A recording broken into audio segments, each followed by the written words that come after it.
Nshuti bakundwa, mbibutse ko turi gusoma igitabo ubutumwa ku basore, tugeze ku cyigisho cya 16 ntabwo muri abanyu. Rimwe na rimwe twumva ibibazo bibazwa ngo mbese sinkwiriye gukora uko nshaka, mbese sinkwiriye gukurikiza inzira zanjye, mbese nkwiriye guhora iteka ntegekwa, mbese sinkwiriye gukora nkurikije uko numva n'uko nshaka.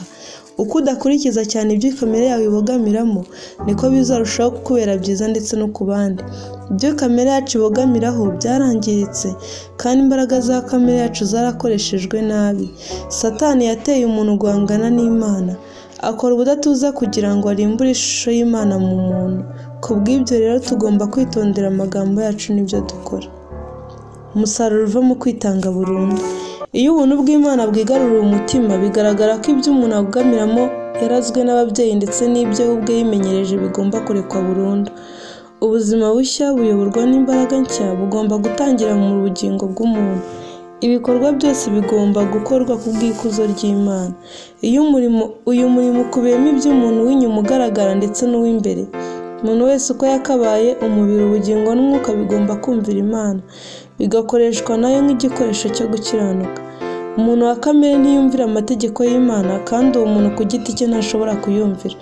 Ariko kubwo kwizera umuntu ashobora kuyumvira. Ni umuntu uhindurwa bushya buri munsi kubw'ubuntu bwa Kristo. Uko umunsi uhita undi ukaza, uwo muntu yerekana ko ari uw'Imana. Umubiri n'ubugingo ni iby'Imana. Imana yatanze umwana wayo kugira ngo abatuye isi bacungurwe, kandi kubwo kubera ibyo twongeye gutizwa ubuzima bundi bushya, ari cyo gihe cy'imbabazi twahawe, kugira ngo dukuze imico yo kuyoboka Imana mu butungane. Imana yaducunguye mu bubata bw'icyaha, kandi yatumye bidushobokera ko tugira imibereho yo kwikorera. Twaragizwe bashya kandi twarahinduwe. Imbaraga dufite zose ni izayo. Ikimenyetso cy'Imana kiri kuri twe. Yaratuguze kandi yifuza ko twibuka ko imbaraga z'impagarike yacu, ubwenge n'imico zibizayo. Kandi igihe n'ububasha, ubwenge, urukundo n'umutimanama byose ni iby'Imana, kandi bigomba gukoreshwa gusa nk'uko ubushake bwayo buri. Ntabwo bigomba gukoreshwa hakurikijwe uko isi bitegeka, kuko isi iyoborwa n'umutware urwanya Imana. Umubiri ari nawo urusengero rw'ubugingo n'uw'Imana. Umutsi wose n'umukaya wose ni iby'Imana. Byaba bitewe no kwirengagiza cyangwa gukoresha nabi, nta na rimwe tugomba guca intege n'urugingo na rumwe rw'umubiri. Tugomba gukorana n'Imana turinda umubiri ukagira amagara mazima mu buryo bwiza bushoboka bwose, kugira ngo ushobore kuba ingoro Umwuka Wera ashobora guturamo, akawutunganya akurikije uko ubushake bw'Imana buri, kandi agatunganya imbaraga yose y'umubiri n'iy'umwuka. Intekerezo zigomba kuzuzwamo amahame atunganye. Ukuri kugomba kwandikwa mu bugingo. Ubwenge bugomba kuzuzwamo ukuri kw'agaciro kenshi kuri mu ijambo ry'Imana. Nk'uko bimeze ku mabuye y'agaciro abagirana, icyo gihe uko kuri kuzarabagirana mu buzima bw'umuntu. Agaciro k'ubugingo bw'umuntu. Agaciro Imana iha umurimo w'intoki zayo n'urukundo ikunda abana bayo bishurirwa mu mpano yatanze kugira ngo icungure abantu. Adamu yagiye munsi y'ubutware bwa Satani. Kubw'icyaha Adamu yazanye icyaha n'urupfu mu isi. Imana yatanze umwana wayo w'ikinege kugira ngo akize umuntu. Ibi Imana yabikoze kugira ngo ibe ikiranuka, ariko itsindishiriza abemera Kristo bose. Umuntu yarigurishije yiha Satani, ariko Yesu yagaruje inyokomuntu. Ntabwo uri uwawe. Yesu yakuguze amaraso ye. Ntugatabe itara, ntuzabe mu butaka. Zimukoreshereze. Mu byo waba ukora byose bishyiremo Yesu. Nubona ko ugenda utakaza urukundo wakundaga Umukiza wawe, zibukira ibyo wakoraga maze uvuga uti, ndi hano Mukiza, mbese ushaka ko nkora iki? Azakwakirana ibyishimo, kandi azagukunda rwose. Azakubabarira bitagerwa, kuko ari umunyembabazi ndetse yihangana, kandi akaba adashaka ko hagira n'umwe urimbuka. Twe ubwacu ndetse n'ibyo dufite byose ni iby'Imana. Ntabwo twari dukwiriye kumva ko kumuha urukundo rw'imitima yacu twaba dutanze igitambo. Dukwiriye kumuha umutima ubwawe nk'ituro ritanganywe ubushake. Umwanzuro duhamagarirwa gufata. Ntabwo ari byiza kuri twe ko twafata igihe dutekereza ku byiza byava mu gukurikiza ibyongorero bya Satani. Icyaha gisobanuye gusuzugurika ndetse n'akaga ku muntu wese ukirundumuriyemo, ariko muri kamere yacyo kigira umuntu impumyi kandi kikamushuka. Kizatureshya bityo kidushukishe ibyo kitwereka bishyeshyenga. Iyo twigerejeho tukajya ku rubuga rwa Satani, nta byiringiro byo kurindwa imbaraga ze tuba dufite. Nk'uko biri mu bushobozi bwacu, dukwiriye gufunga inzira zose umushukanyi ashobora kuboneramo icyuho ngo atugereho.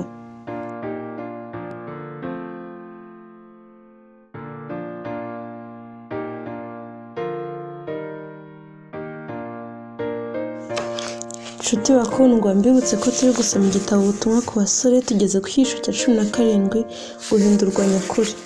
Nzabaha n'umutima mushya, mbashyiremo umwuka mushya, nzabakuramo umutima ukomeye nk'ibuye, mbashyiremo umutima woroshye. Kandi nzabashyiramo umwuka wanjye, ntume mugendera mu mateka yanjye, mugakomeza n'amategeko yanjye mukayasohoza. Ezekiyeli igice cya 36 umurongo wa 26 ndetse no 27. Abantu benshi babwira abandi ko bakeneye umutima mushya, nabo ubwabo ntibazi icyo ayo magambo asobanuye. Abasore by'umwihariko bibeshya kuri aya magambo umutima mushya, ntabwo bazi icyo aya magambo asobanuye. Usanga bategereje impinduka idasanzwe yaba mu marangamutima yabo. Ibyo nibyo bita guhinduka. Kubera iri kosa, abantu ibihumbi byinshi bagenda bagwaguza bagana mu irimbukiro. Ntibasobanukirwa iyi mvugo ngo ugomba kuvuka ubwa kabiri. Ntabwo ari amarangamutima, ahubwo n'ubugingo bwahindutse. Satani atera abantu gutekereza ko bitewe n'uko bumvise batwaye n'amarangamutima ubwo bahindutse. Nyamara imibereho yabo ntihinduka.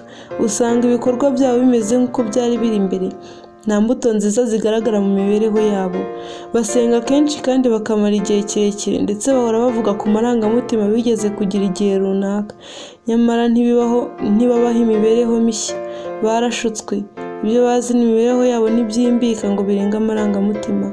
Bubaka ku musenyi, kandi igihe imiyaga ikaze izahuha, inzu yabo izatembanwa. Abantu benshi b'impezamajyo bararindagirira mu mwijima, bashakisha ibyiyumviro n'amarangamutima abandi bavuga ko bigeze kugira mu mibereho yabo. Birengagiza ko uwizera Kristo agomba gusohoza agakiza ke atinya kandi ahinda umushyitsi. Hariho icyo umunyabyaha uhamwa n'icyaha agomba gukora. Agomba kwihana kandi akagaragaza ukwizera nyakuri. Igihe Yesu avuga iby'umutima mushya, aba avuga intekerezo nshya, ubuzima ndetse n'impagarike bishya. Guhinduka umutima ni ugukura urukundo ku by'isi maze rukomatanywa na Kristo. Kugira umutima mushya ni ukugira intekerezo nshya, imigambi mishya, impamvu nshya zitera umuntu kugira icyo akora. Ni ikihe kimenyetso kigaragaza umutima mushya? Ni imibereho yahindutse. Habaho gupfa ku narijye n'ubwibone buri munsi.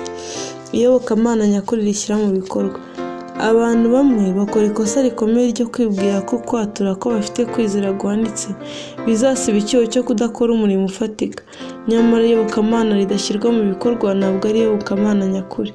Guhinduka nyakuri gutuma tuba abanyakuri badakibakiba mu byo tugirira bagenzi bacu.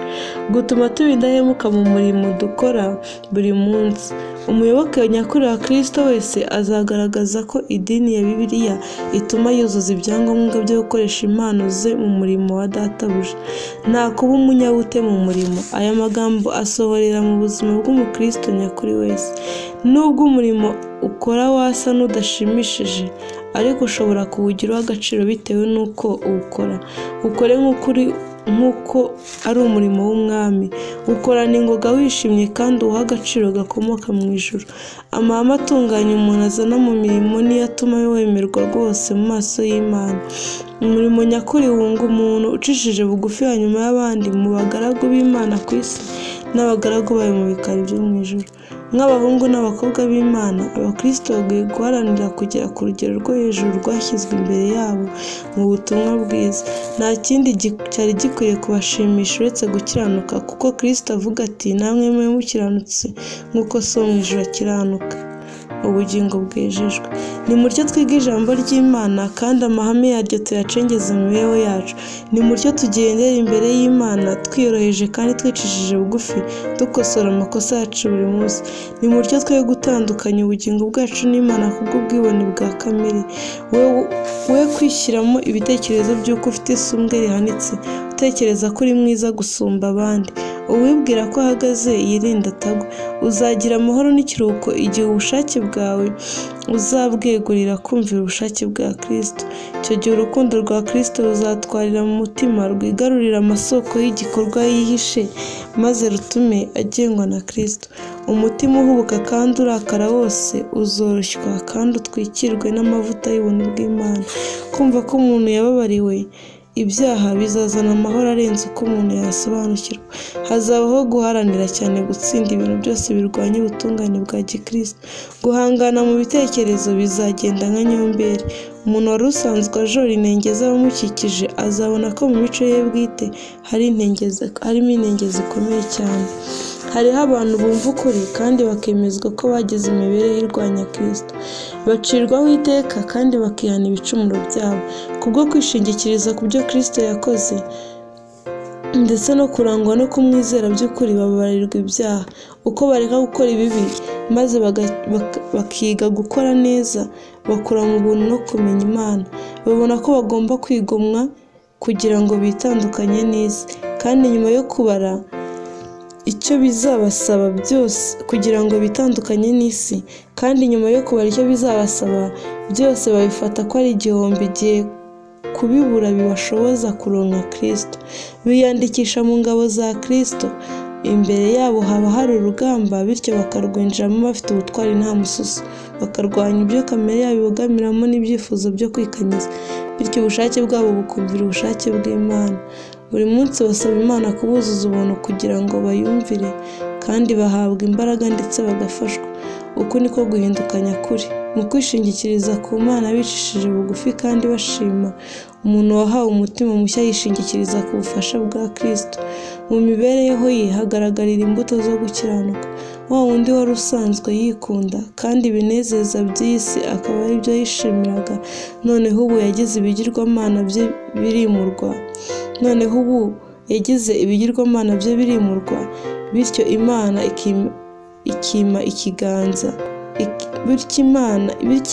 ikima ikaganza. Ibyaha yakundaga mbere noneho arabyanga, akurikira inzira yo kwera ashikamye kandi akomeje. Ingoyi za Satani.